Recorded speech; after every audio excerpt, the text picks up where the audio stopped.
भक्ति की शक्ति को दुनिया न समझ पाए। भक्ति में वो शक्ति है, प्रभु को ही बुला लाए। गुरुजी कहते थे,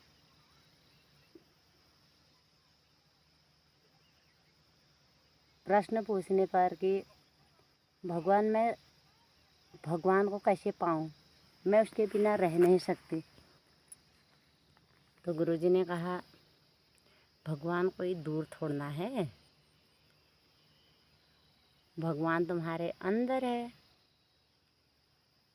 जब भी, जहाँ भी और जिस हाल में रहोगे, तुम्हारे हाथ में है कि तुम वहाँ पर भक्ति करा सकते हो। सत्संग दूर नहीं, सत्संग अपने अंदर है। भगवान को प्रेम करो, ध्यान करो और भजन गाओ, सारे संसार के दुख मिट जाएंगे, पाप हर जाएंगे। प्रभु प्रेम की बजा दो बंसी रे, कहीं बैर ना रहे, नफरत ना रहे। चारों ओर हो शांति शांति रे, कहीं बैर ना रहे, नफरत ना रहे। एकता का मन में दीप जले, समवर तन का संगीत सजे। हर वाणी हो मधुर सुरीली रे, कहीं बैर न रहे, नफरत न रहे।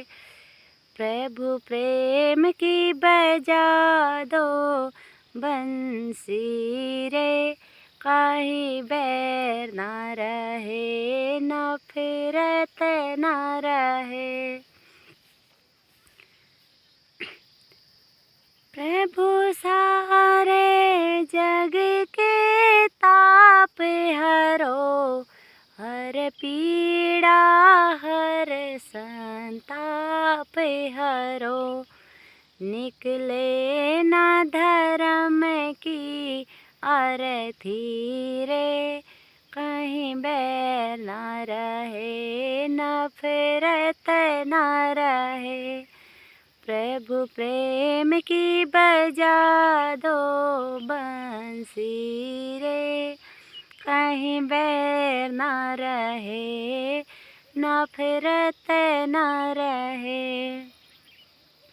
हरे नर हो नारायण जैसा, प्रभु कर दो कुछ जादू ऐसा।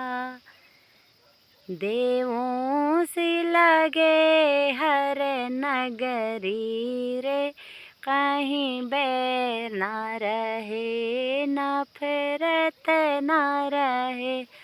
प्रभु प्रेम की बजा दो बंसी रे, कहीं बैर ना रहे, नफरत ना रहे।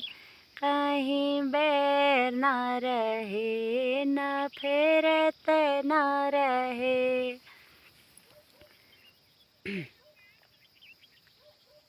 आज हम गांव में आए हैं, घर खाली खाली हैं सभी के, पर पलायन रुक नहीं रही है। पर करे तो इंसान क्या करे, जाना ज़रूरी है, पैसा भी कमाना है, समय के साथ भी चलना है। जब तक बूढ़े लोग थे, उनके बस में था, उनका शरीर साथ देता था, वो यहाँ रहे। पर बुढ़ापे में बच्चों के साथ जाना उनकी मजबूरी हो जाती है, क्योंकि एक घूंट पानी भी कौन दिए। और आज हम भी यहाँ आई हूँ, मुझे तो बहुत अच्छा लगता है। यहाँ रहने में भी कोई दिक्कत नहीं, क्योंकि भगवान साथ हैं। भजन कीर्तन करते करते आज के दिन सारे कट गए, आगे भी कट जाएंगे। इंसान रोता किस लिए है? क्योंकि उसको कुछ चाह होती है। और जब सब कुछ मिल गया तो जहाँ रहो वही अपना है।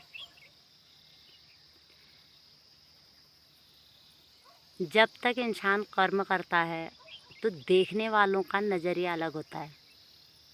जैसे एक बार मेरे दादा ने एक कहानी बताई कि एक आदमी अपने दोस्त के घर गया, तो मन कितना चलता है। अब बैठा वो वहाँ पर, उन्होंने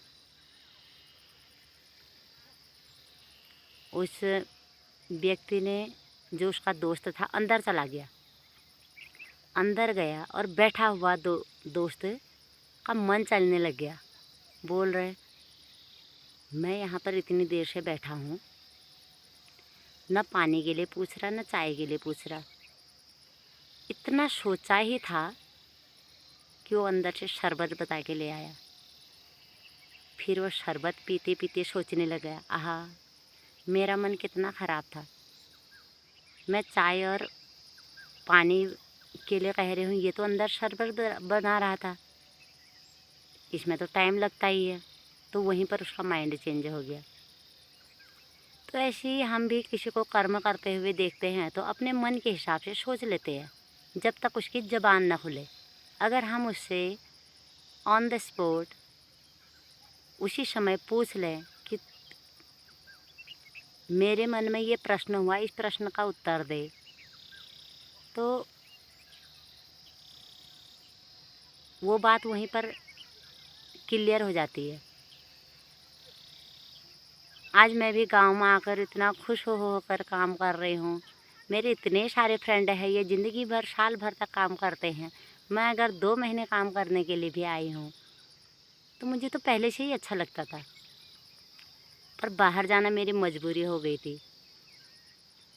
अब वो भी भगवान की मर्ज़ी होगी, मेरी ज़रूरत वहाँ भी होगी, यहाँ भी मेरी ज़रूरत। जहाँ रहो वहीं खुश हो कर के मैं काम करती। पर बोलते हैं कि जो भगवान जिसको जहाँ रखना चाहिए वो उसकी मर्ज़ी होती है। जैसे मैं लखनऊ जाना चाहती थी, मुझे दिल्ली रहना पड़ा। मैं गांव में रहना चाहती थी, मुझे बाहर जाना पड़ा। अब मैं इधर पूजा कराना चाहती हूँ तो दिसंबर की तैयारी चल रही है। अब सब भगवान की मर्ज़ी के हाथ में है।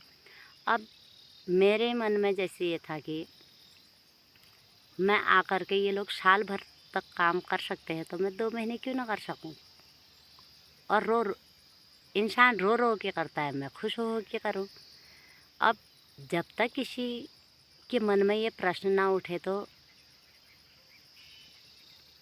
पूछेंगे तभी तो बताएंगे। तो एक ने मेरे से प्रश्न पूछा कि आप हर चीज़ के लिए फिट हो, जहाँ जाती हो वहाँ अपना लेती हो। तो मैंने ये कहा, मुझे सबसे बड़ा दुख लगता है इतने अच्छे गांव को छोड़ कर के लोगों का बाहर जाना। अगर मैं एक उदाहरण बन जाऊं कि यहाँ से जो लोग मेरे साथ की हैं, मेरे फ्रेंड हैं, इतना काम करते हैं, उनके मन में ये ना आए कि बहुत अच्छा है यार, सब लोग खुशी से और सुख से बाहर खा रहे हैं, तो हमारी किस्मत फूटी क्यों है। तो उनके लिए मैं एक उदाहरण बनना चाहती हूँ कि उनको ऐसा लगना चाहिए कि मैं बार बार गांव में आकर के इतना काम करूँ कि उन लोगों को भी लगना चाहिए, कौन सा बाहर जाके इसका मन ही लग रहा है, आकर के तो घर में काम ही कर रही है। जब ये बाहर जाके भी घर में आकर के काम कर सकती है तो उनका माइंड चेंज हो जाएगा। तो हम क्यों नहीं करें, हम भी अपने काम में मन लगाएं। और मुझे बहुत खुशी होती है, यहाँ के इतने सारे मेरे दोस्त हैं, फ्रेंड हैं, इतने लोग हैं, सबसे मिलना जुलना हो जाता है, मुझे अच्छा लगता है। सिर्फ मौका मिलना चाहिए मुझे गांव आने का।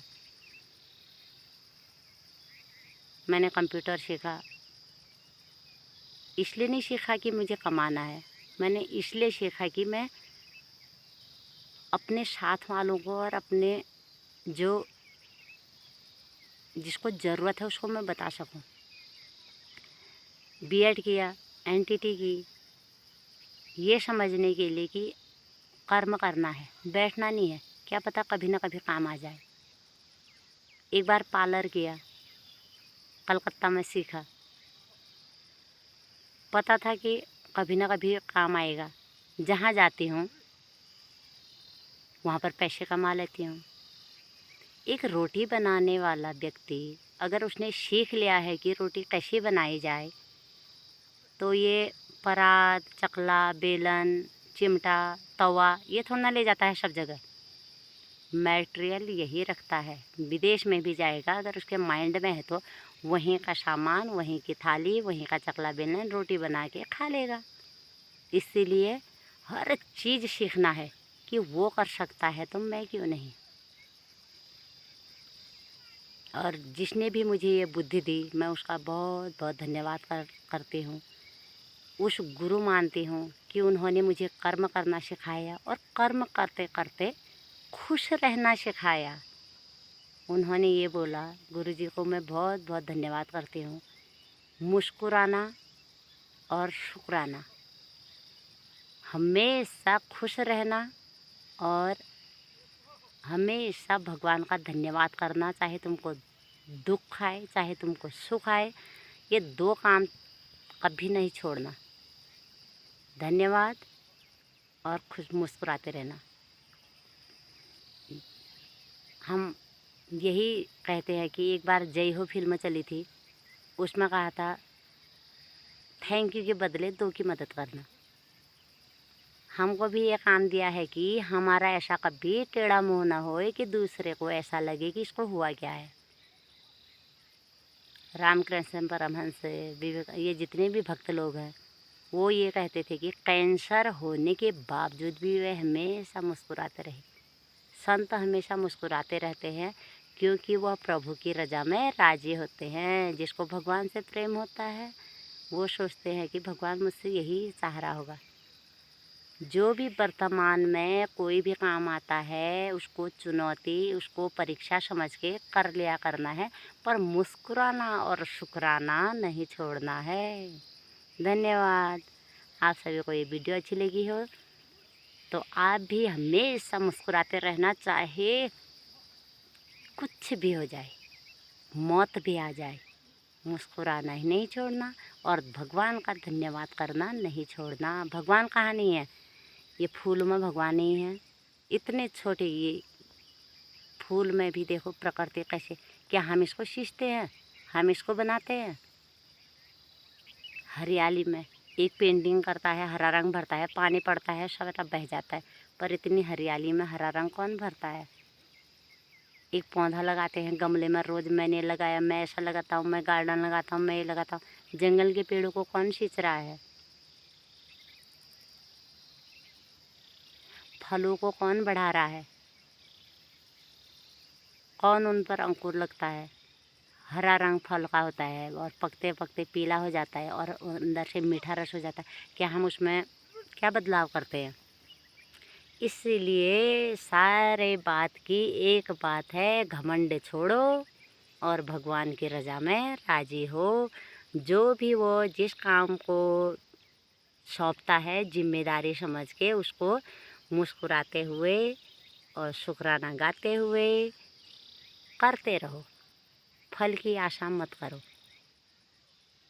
और कोई भी कर्म करने से पहले ये सोचना है कि मेरे भगवान को इसको करने के बाद अच्छा लगेगा या बुरा लगेगा। अपने बच्चों के लिए, अपने पति के लिए, अपने घर वालों के लिए हम इतना प्रिय बनना चाहते हैं, उनकी खुशी के लिए कितना काम करना चाहते हैं ताकि उनका दिल जीत सके। क्या भगवान का दिल जीतने के लिए कभी हमने कोई प्रयत्न किया। इसीलिए गीता का ज्ञान पढ़ना है कि भगवान ने उसमें अपने विचार लिखे हैं। जब भगवान को ये लगा कि अब मुझे बोलना ही पड़ेगा कि मुझे क्या पसंद है क्या नापसंद है, और जो मेरे बातों को सुन करके समझ करके कर्म करेगा वही मेरा परम प्रिय है।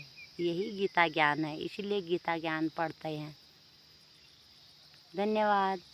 राम राम। अगले वीडियो में